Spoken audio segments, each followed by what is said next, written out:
یہ آپ دوستوں نے ذہن میں بٹھا لیا اور اس کو ذہن میں بٹھا لیں، ان کی اس عظیم نسبت کا جو سبب ہے ان کا احترام کیا جائے اور اہل بیت اطہار رضوان اللہ تعالی علیہم اجمعین سے محبت کی جائے۔ آقا علیہ السلام کے اس ارشاد مبارک اور دیگر حدیث ثقلین کے ساتھ ملتی جلتی جتنے بھی حدیث مبارکہ ہیں ہم سب کو مانتے ہیں، اہل سنت کتب میں موجود ہیں، تو اس سے مراد یہ ہے۔ اب اس فضیلت کے اندر وہ تمام افراد شامل ہیں جو تا قیامت خاندان رسول صلی اللہ علیہ وسلم سے تعلق رکھتے ہیں اور ان پر صدقہ حرام ہے، خصوصاً وہ لوگ جن کی رگوں میں خون رسول صلی اللہ علیہ وسلم دوڑ رہا ہے، جیسا کہ احادیث مبارکہ بے شمار موجود ہیں کتب احادیث کے اندر، اہل سنت کے تمام کتب کے اندر، صحیح مسلم شریف کو دیکھیں، صحیح بخاری شریف کو دیکھیں، ابن ماجہ کو دیکھیں، ابو داؤد کو دیکھیں، ترمذی کو دیکھیں، مشکاۃ شریف کو دیکھیں، کنز العمال کو دیکھیں، صحیح ابن حبان کو دیکھیں، مصنف ابن ابی شیبہ کو دیکھیں، مسند احمد بن حنبل کو دیکھیں، اسی طرح کے دیگر کتب اہل سنت کو دیکھیں تو وہ موجود ہیں۔ اب یہاں پر نبی کریم صلی اللہ علیہ وآلہ وسلم نے جو فرمایا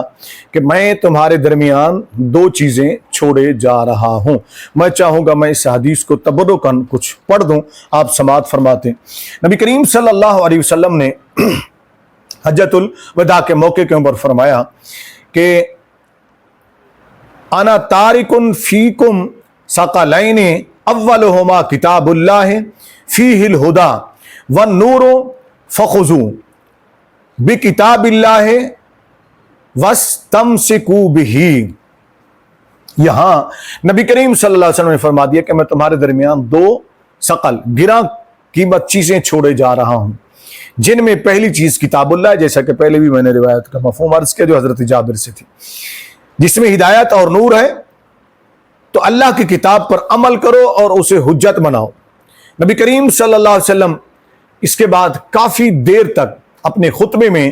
قرآن کریم پر عمل کرنے کی ترغیب دلاتے رہے۔ اس کے بعد آپ صلی اللہ علیہ وسلم نے دوسری چیز بتاتے ہوئے ارشاد فرمایا کہ وا اہل بیتی اذکرکم اللہ فی اہل بیتی اذکرکم اللہ فی اہل بیتی،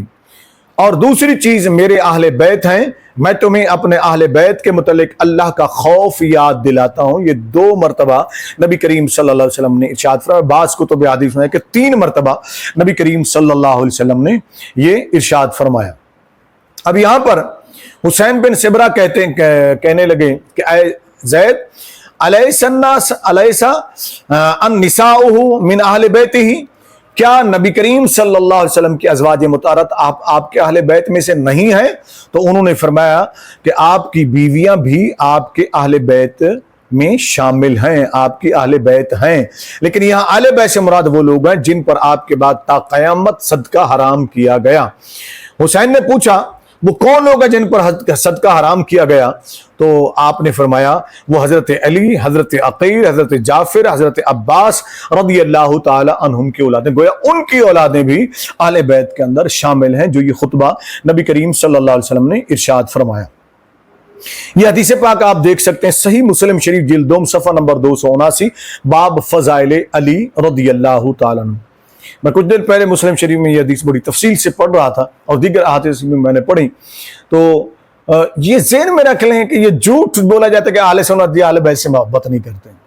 لعنت اللہ علی الکاذبین، یہ بات ذہن میں رکھ لیں۔ یہ حدیث مبارکہ آپ نے سماعت کی، اس میں دیکھیں کہ نبی کریم صلی اللہ علیہ وسلم نے قرآن اور اپنی اہل بیت کو ثقلین یعنی 2 گراں قیمت سرمایہ قرار دیا ہے، جو آپ نے اپنی امت کے لیے چھوڑے، قرآن اور اہل بیت رسول۔ قرآن کے متعلق تو آپ نے عمل کی ترغیب دلائی اور کثرت سے دلائی، جبکہ آپ نے اہل بیت کے متعلق یہی فرمایا کہ لوگوں میں تمہیں ان کے بارے میں اللہ کی یاد دلاتا ہوں۔ یعنی نبی کریم صلی اللہ علیہ وسلم نے اپنی اہل بیت اطہار رضوان اللہ تعالی علیہم اجمعین کے متعلق فرمایا میں تمہیں ان کے بارے میں اللہ کی یاد دلاتا ہوں، یعنی میرے ذریعے سے ان کا یعنی میرے اہل بیت کا اللہ عز و جل سے ایک تعلق ہے، ان کی تعظیم کرو گے تو اللہ عز و جل خوش ہوگا، ان کی بے ادبی اور تحقیر سے اللہ عز و جل ناراض ہوگا۔ اس سے واضح طور پر معلوم ہوا کہ اہل بیت سے تمسک کا مطلب ان کی تعظیم اور محبت ہے، کوئی اور چیز مراد نہیں، جیسا کہ اہل تشیع مراد لیتے ہیں، جس کا ہم اس کو دوسرے حصے میں انشاءاللہ وضاحت کریں گے۔ اب وہ بات تو بالکل ہی، یعنی کہ پھر جو یہ اچالتے ہیں، جھوٹ بولتے ہیں، غلط نظریات گھڑتے ہیں، وہ تو ختم ہوگی نا۔ امام حکیم ترمذی رحمۃ اللہ نے اس حدیث سے یہ سمجھا کہ ایسے قرآن سے تمسک کا مطلب اس کی اتباع ہے، اسی طرح اہل بیت سے تمسک بھی ان کی اتباع پر مبنی ہے، تو یہ جو نظریہ ہے یہ غلط ثابت ہو گیا، یہ ایسا نہیں ہے۔ لہذا انہوں نے فرمایا کہ حدیث اہل بیت سے یا تو 12 ائمہ اہل بیت مراد ہیں، یا وہ فقہاء و مجتہدین اور علماء و صالحین مراد ہیں جو سادات کرام میں گزرے ہیں یا موجود ہیں، اس لیے کہ وہی لائق اتباع ہے، نہ کہ ہر سید اور اہل بیت رسول کا ہر فرد واجب الاتباع ہے، کیونکہ بعض اہل بیت عمل کے اعتبار سے فسق و فجور میں بھی مبتلا ہو جاتے ہیں۔ ایسا تو نہیں ہے کہ نہیں کرتے ہیں، آج کل دیکھیں سادات کرام کو دیکھیں،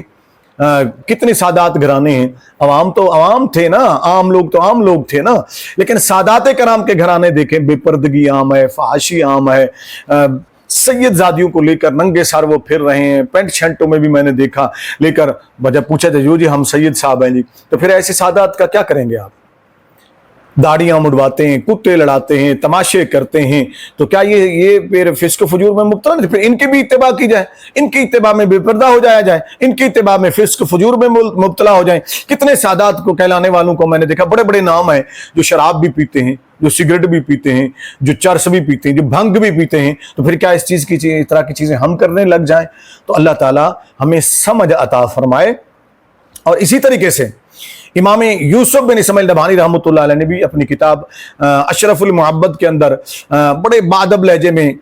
ان پر رد فرمایا، امام ترمذی کے اوپر نا، جو حکیم ترمذی کے اوپر جو انہوں نے یہ چیز حدیث میں فرمایا کہ حدیث میں ایسی کوئی قید نہیں جو لفظ اہل بیت کو صرف ان کے فقہاء و مجتہدین یا علماء سے خاص کرے۔ اس کے بعد علامہ نبہانی رحمۃ اللہ علیہ نے بڑی تفصیل سے گفتگو فرمائی، جس نے دیکھنا ہو وہ وہاں دیکھ سکتا ہے۔ اب سوال یہ ہے، یہاں پر عمومی طور پر جو سوال کیا جاتا ہے یا لوگوں کو بھڑکایا جاتا ہے، یا لوگوں کو یوں سمجھ لیں کہ چونکہ اہل بیت کی محبت جو ہے نا، یہ میں پہلے عرض کر چکا ہوں، بار بار عرض کر چکا ہوں، اہل ایمان خصوصاً اہل سنت و جماعت کے ایمان کا حصہ ہے۔ ہم جذباتی طور پر، جذبات سے بھی ہٹ کر، جنون سے بھی ہٹ کر اہل بیت اطہار رضوان اللہ تعالی علیہم اجمعین سے محبت کرتے ہیں، اور اہل سنت یہی درس دیتے ہیں۔ اس وجہ سے اہل سنت کے ہر فرد کو اہل بیت کے نام کے اوپر بھڑکا دیا جاتا ہے، کبھی کسی لحاظ سے، کبھی کسی لحاظ سے، وہ جو یہ سید کا احترام نہیں کرتے، یہ جی اہل بیت کا احترام نہیں کرتے، یہ جی فلاں کا احترام نہیں کرتے، ایسے اٹھا کر الزامات لگانا شروع کر دیتے ہیں۔ میں کہتا ہوں اللہ رب العزت ایسے لوگوں کو بھی ہدایت عطا فرمائے، جن کا عقیدہ ہو کہ اہل بیت کی محبت ہمارے ایمان کا حصہ ہے، ان کا ادب، ان کا احترام، ان کا شرف، ان کی بزرگی تسلیم کرتے ہیں اور اس کا اپنے ایمان کا حصہ سمجھتے ہیں، اس پر ایسے جھوٹے الزامات لگاتے ہوئے ذرا بھی کسی کو شرم نہیں آتی، خیال نہیں آتا ہے۔ اب یہاں ایک سوال یہ ہے کہ جب اہل بیت سے تمسک کا مطلب ان کی محبت و تعظیم ہے، تو پھر کوئی جیسے کہ یہ بات اٹھائی جاتی ہے جی اس لیے جو شخص بھی اہل رسول اور اہل بیت نبی سے اس کی تعظیم بہرحال واجب ہے، مگر خدا نہ خواستہ اگر کوئی بد کردار ہے یا فسق و فجور میں مبتلا ہے تو پھر ایسے کیا کرنا چاہیے؟ کیا ان کے اوپر تنقید کی جا سکتی ہے؟ نہیں۔ پہلی تو گزارش یہی ہے کہ دست بستہ گزارش، میں جمعۃ المبارک کے خطبات میں بھی اکثر یہی کہتا ہوں کہ جتنے بھی سادات ہیں میں ہاتھ جوڑ کر ان سے التجا کرتا ہوں کہ تم نبی کریم صلی اللہ علیہ وسلم کی آل سے ہو، خون رسول ہو، اور کسی کا لحاظ کرو نہ کرو، خون رسول کا تو خود تو حیا کر لو نا۔ آقا علیہ الصلوۃ والسلام کی شریعت پر تم عمل نہیں کرو گے، رسول اللہ صلی اللہ علیہ وسلم کی سنتوں پر تم عمل نہیں کرو گے، تو پھر کون کرے گا؟ اہل رسول کو تو نمونہ ہونا چاہیے تھا، اہل بیت اطہار رضوان اللہ تعالی علیہم سے تعلق جوڑنے والوں کو کہ ہم اہل رسول سے ہیں، ہم اہل بیت سے ہیں، یا ہم سادات سے ہیں، تو ان کو تو ایک مثالی نمونہ دکھانا چاہیے تھا اپنی زندگی کے اندر، تاکہ انہیں لوگ دیکھیں تو انہیں سنت رسول یاد آ جائے، چہرہ رسول صلی اللہ علیہ وسلم یاد آ جائے، آقا علیہ السلام کا اٹھنا اور بیٹھنا یاد آ جائے۔ آپ نے تو ان سب سے آزادی حاصل کر لی۔ اب یہاں پر بطور اصلاح تنقید کرنا جائز ہے، اہل بیت کی تحقیر، سادات کی تحقیر نہیں کرنی چاہیے جب تک کہ وہ حد کفر کو نہ پہنچ جائے۔ اگر کوئی حد کفر تک پہنچ جائے، ایسا عقیدہ باطل ہو جائے کہ کفر تک وہ پہنچ جائے، تو پھر وہ قابل احترام نہیں لیتا ہے، اس کا نسب منقطع ہو جاتا ہے۔ یہ الگ موضوع ہے گفتگو۔ اسی طریقے سے اہل بیت اطہار اگر عالم ہے، ٹھیک ہے نا جی، اگر اہل بیت اطہار عالم ہیں، علماء ہیں، ان سے کسی مسئلے میں غلطی ہو جاتی ہے، یہ تھوڑی سی میں وضاحت کر دوں، پہلا حصہ ہم یہاں پر ختم کر رہے ہیں، اور پھر مزید جو اس کے پر تفصیلی گفتگو ہے، جو شیعہ حضرات غلط چیز چلاتے ہیں، اس کا ہم دوسرے حصے میں بیان کریں گے انشاءاللہ۔ اب تھوڑی سی بات میری غور سے سمجھ لیجیے گا، اگر کسی سے کوئی علمی اختلاف ہو جاتا ہے اور وہ سید ہے، عالم ہے، تو عالم سے عالم کا اختلاف کرنا کوئی بری چیز نہیں ہے، لیکن دونوں فریقوں کو علم کا خیال رکھنا چاہیے، مہذب انداز میں اختلاف کرنا چاہیے۔ جیسے کہ میں خود بھی لکھتا ہوں، کبھی بھی کسی سید کو میں نے گالی نہیں دی ہے، میرے اختلافات بھی ہوتے ہیں، میں لکھتا بھی رہتا ہوں اور کھلے عام لکھتا ہوں، یہ نہیں ہے کہ کوئی چھپ کر لکھتا ہوں۔ بعض لوگ آ کر کہتے ہیں جی آپ کی تحریروں سے تو ہمیں لگتا تھا کہ آپ دیوبندی ہیں یا وہابی ہیں۔ ارے میرے بھائی، کسی غلط عقیدے پر تنقید کرنا دیوبندیت وہابیت ہے؟ یا صحابہ کرام کے دفاع رضوان اللہ تعالی علیہ مجمعین میں لکھتا رہتا ہوں، تو اس پر بھی کچھ لوگوں نے جو سنی کہتے ہیں خود کو، سید بھی کہتے ہیں،